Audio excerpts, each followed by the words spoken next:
Assalamualaikum warahmatullahi wabarakatuh. Izin memperkenalkan diri, nama Fakih Hayatan, NPM 1921020626. Di sini saya akan melanjutkan materi yang kemarin, yaitu pendekatan filsafat hukum. Bisa diambil arti di dalam ilmu hukum dan ilmu sosial. Nah, di dalam arti ilmu hukum ada beberapa pendapat mengatakan bahwa filsafat hukum merupakan bagian khusus dari filsafat pada umumnya. Maka berarti filsafat hukum hanya mempelajari hukum secara khusus, sehingga hal-hal non-hukum ataupun yang bukan jadi bahan sebagai bahan hukum tidak relevan dalam pengkajian filsafat hukum. Sebagai filsafat hukum tunduk pada sifat-sifatnya ataupun cara-cara, tujuan, dan filsafat pada umumnya. Di samping itu, hukum sebagai objek dari filsafat hukum akan mempengaruhi filsafat hukum itu tersendiri. Dengan demikian, bisa diambil kesimpulan secara timbal balik antara filsafat dan hukum, yaitu saling menguntungkan. Secara sederhana dapat dikatakan bahwa filsafat hukum adalah cabang filsafat. Nah, jadi filsafat ini sangat luas. Dari sangat luas itu kita bisa mengambil kesimpulan dari filsafat hukum, yaitu filsafat tingkah laku atau etika yang mempelajari hakikat hukum. Dengan perkataan lain, filsafat hukum adalah ilmu yang mempelajari hukum secara filosofis ataupun luas. Jadi objek filsafat hukum dan objek tersebut dikaji secara mendalam sampai kepada inti atau dasarnya. Kembali lagi yang pada pembahasan yang kemarin ya, kita singgung kembali, yaitu sebagai hakikatnya kita harus mencari sampai akar-akarnya. Nah, lalu ada beberapa pendapat, yaitu menurut pendapat para ahli Bapak Purnadi dan Bapak Sujono Sukanto, hukum dapat diartikan yang pertama itu sebagai ilmu pengetahuan, yakni pengetahuan yang tersusun secara sistematis. Sistematis berarti yang dari sampai ke akar-akarnya kembali ya, atas dasar kekuatan dan pemikiran. Yang kedua disiplin, yakni sesuatu sistem ajaran tentang kenyataan atau gejala-gejala yang dihadapi. Nah, lalu ketiga yaitu norma. Nah, dalam norma ini hukum itu dianggap sebagai pedoman atau patokan sebagai sikap kita kedepannya mengambil tindakan perilaku agar hidup kita atau tidak membuat orang lain rugi dengan kita. Nah, yang kelima adalah petugas. Petugas ya ini pribadi-pribadi yang merupakan kalangan yang berhubungan erat dengan penegakan hukum. Nah, sebelum petugas itu ada tata cara hukum, yakni struktur atau proses perangkat norma-norma hukum.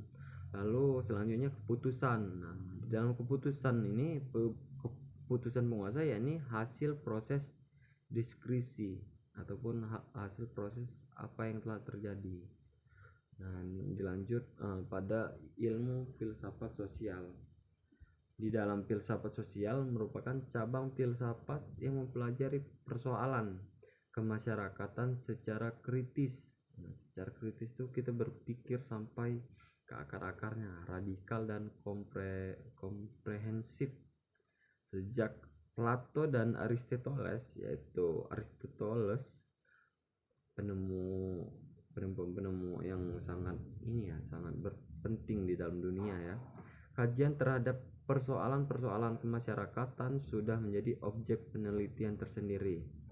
Nah, menurut Plato dan Aristoteles, susunan masyarakat mencerminkan susunan kosmos yang abadi.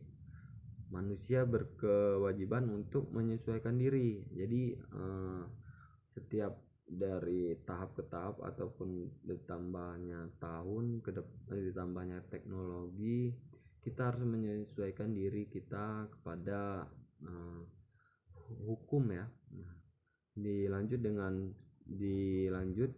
manusia berkewajiban untuk menyesuaikan diri dengan susunan itu dan mentaati demi keselamatannya.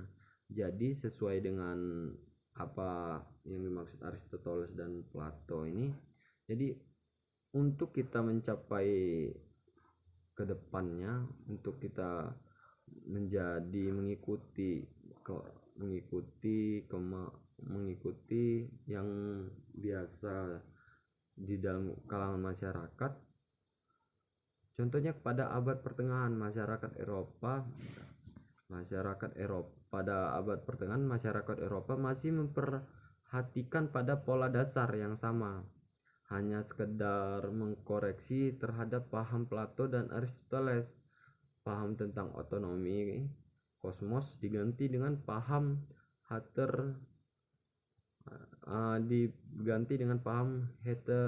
heteronominya, yaitu kepercayaan bahwa kosmos tidak berdiri sendiri tetapi bergantung pada kemahakuasaan Allah. Ketertiban kosmos adalah suatu ketertiban yang telah diciptakan. Dilanjut di perubahan hukum dan sosial. Nah, pada proses ini terjadi perubahan-perubahan pada masyarakat di dunia pada dewasa di dunia ya. Terus pada menjelang dewasa ini merupakan sesuatu gejala yang normal yang pengaruhnya menjalar dengan secepat ke bagian-bagian lain dari dunia.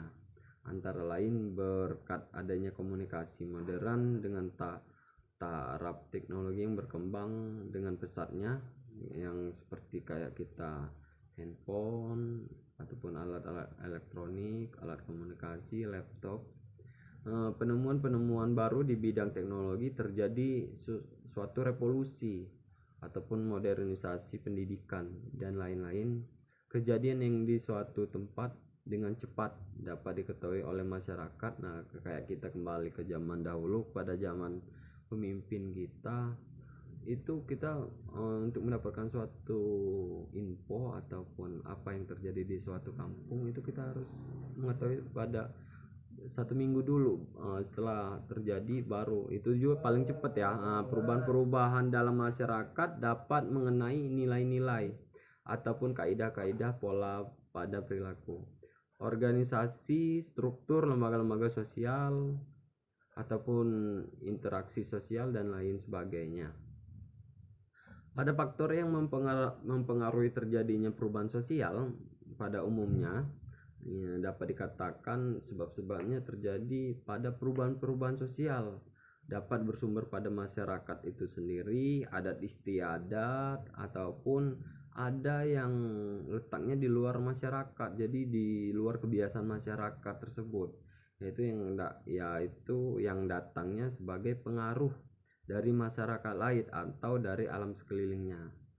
Sebab-sebab itulah yang bersumber dari masyarakat itu tersendiri atau berkurangnya penduduk, penemuan-penemuan baru ataupun bertentangan dan terjadi revolusi. Nah, memang biasanya untuk kita menemukan di zaman yang lebih revolusi ini, lebih modern ini, banyak yang bertentangan penemuan-penemuan kita ini.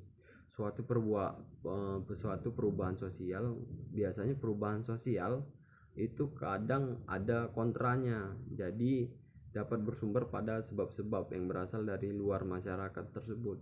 Nah, jadi biasanya adat istiadat di suatu daerah kita biasanya sebagaimana datangnya modernisasi ini akan membawa perubahan cepat.